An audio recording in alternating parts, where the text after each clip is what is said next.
Bangsa yang besar adalah bangsa yang menghormati jasa pahlawannya. Itulah konsep nasionalisme yang didirikan Indonesia. Bukan orang Jawa, bukan orang Sumatera, bukan orang Kalimantan, Sulawesi, Bali, ataupun lainnya, tapi orang Indonesia yang bersama-sama menjadi pondasi satu kesatuan nasional. Tidak ada satu negara yang benar-benar hidup jika tidak ada seperti kuali yang mendidih dan terbakar. Dan jika tidak ada benturan sebagai suatu bangsa, tidak dapat berdiri sendiri sebagai suatu bangsa yang merdeka. Saya teringat dengan pesan Presiden pertama, Insinyur Soekarno, berkata, "Beri aku 1000 orang tua, niscaya akan kucabut Semeru dari akarnya. Beri aku 10 pemuda, niscaya akan kuguncangkan dunia."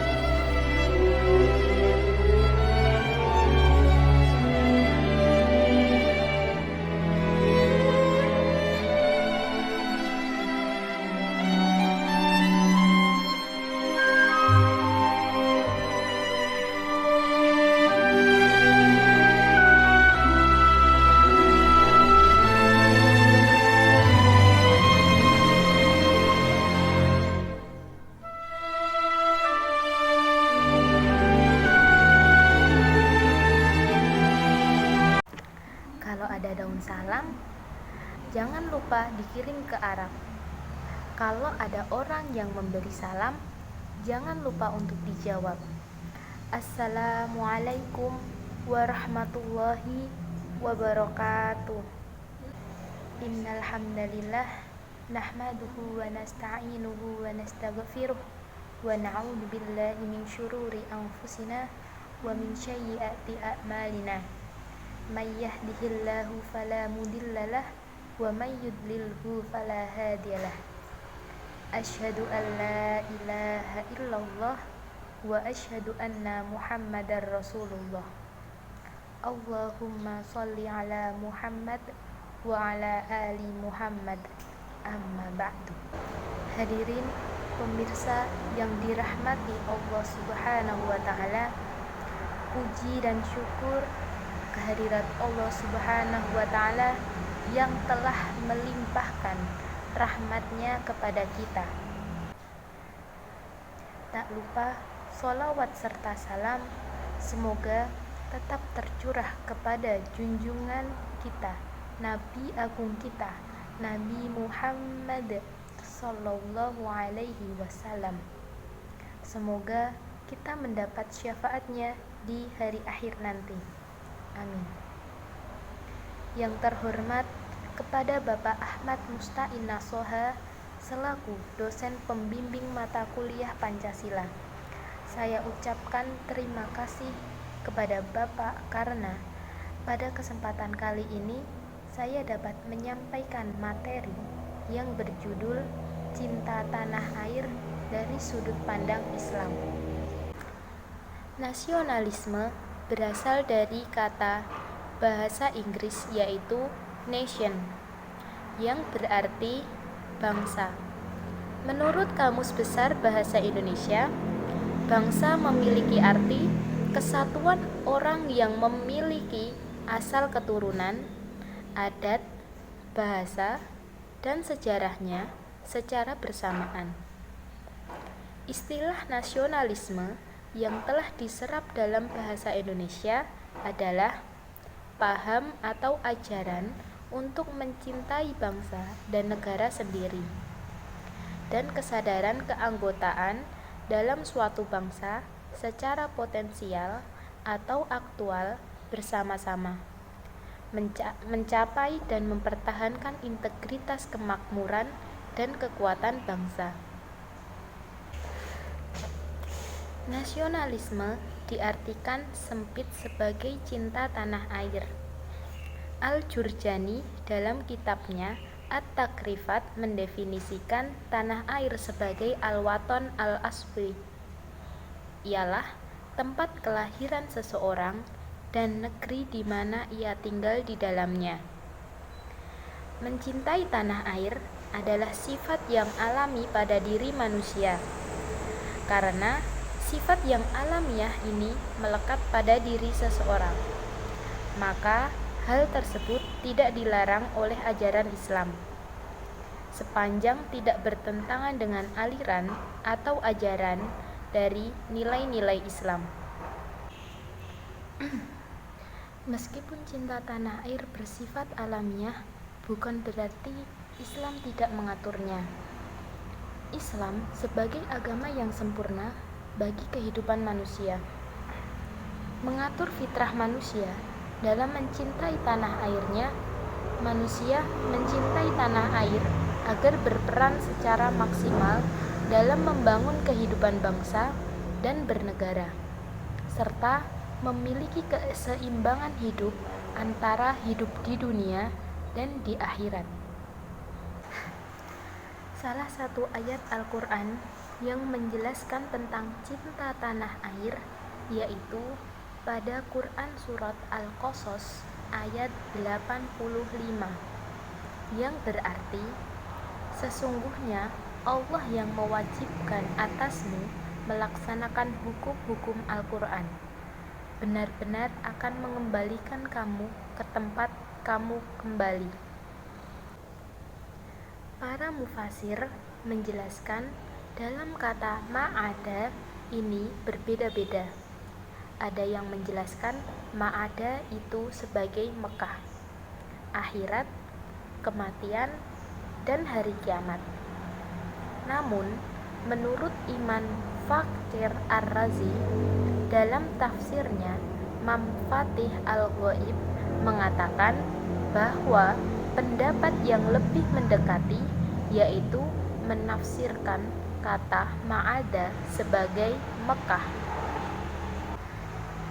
Dalam tafsir Quran surat Al-Qasas ayat 85 terdapat isyarat bahwa cinta tanah air itu adalah sebagian dari iman.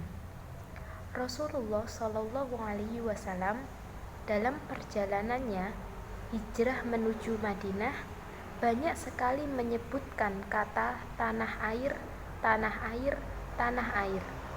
Kemudian Allah mewujudkan permohonannya dengan kembalinya Nabi Muhammad Shallallahu Alaihi Wasallam ke Mekah. Sahabat Umar radhiyallahu anhu berkata, jika bukan karena cinta tanah air, maka niscaya akan rusak negeri yang jelek atau gersang. Maka sebab cinta tanah airlah dibangunlah negeri-negeri.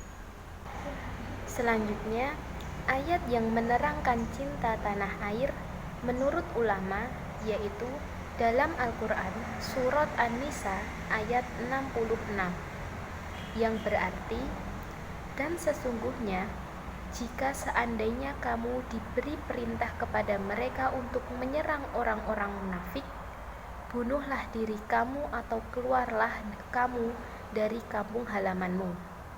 Niscaya mereka tidak akan melakukannya kecuali sebagian kecil dari mereka. Syekh Wahban Al-Zuhaili dalam kitab tafsirnya Al-Munir menyebutkan bahwa terdapat isyarat akan cinta tanah air dan ketergantungan orang dengannya, dan Allah menjadikan keluar dari kampung halaman tersebut sebanding dengan bunuh diri dan sulitnya hijrah dari tanah air. Dalam firman Allah dikatakan, keluarlah dari kampung halaman kamu.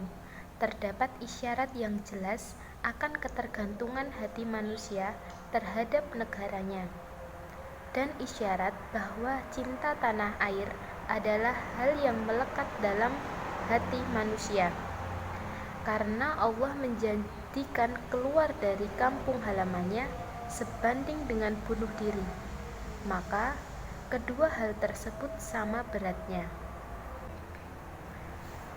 kebanyakan orang tidak akan membiarkan negaranya atau tanah airnya manakala mereka dihadapkan dengan penderitaan, ancaman, dan gangguan. Pada Quran Surat At-Taubah ayat 122 dijelaskan bahwa tidak sepatutnya orang-orang mukmin itu semuanya pergi ke medan perang. Mengapa sebagian dari golongan mereka tidak menuntut ilmu pengetahuan agama agar mereka dapat memberikan peringatan kepada kaumnya apabila mereka telah kembali, agar mereka dapat menjaga dirinya. Belajar itu wajib bagi seluruh umat keseluruhan.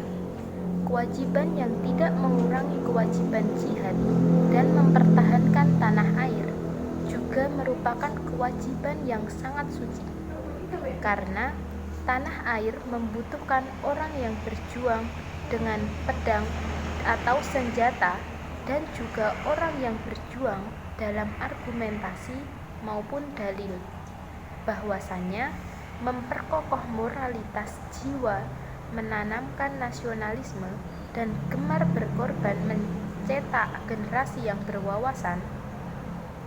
Cinta tanah air sebagian dari iman, serta mempertahankan tanah air adalah kewajiban yang suci.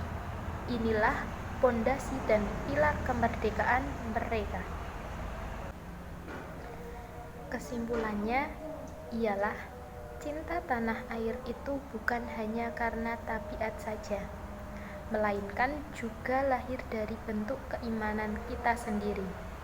Karenanya, jika kita mengaku diri kita sebagai orang yang beriman, maka mencintai Indonesia sebagai tanah air jelas mayoritas penduduk muslim merupakan keniscayaan. Inilah maka penting pertanyaan hubul waton minal iman. Cinta itu kata kerja, dicintai itu kata sifat. Tapi cinta itu bukan kata benda, cinta itu kata hati. Tahu kupat orang nganggo santen, enten lepat kula nyuwun pangapunten. Demikian materi yang saya sampaikan pada kesempatan kali ini. Mari kita tutup dengan doa kafaratul majlis. Subhanakallahumma wa bihamdika asyhadu an la ilaha illa anta astaghfiruka wa atubu ilaik. Demikian, wassalamualaikum warahmatullahi wabarakatuh.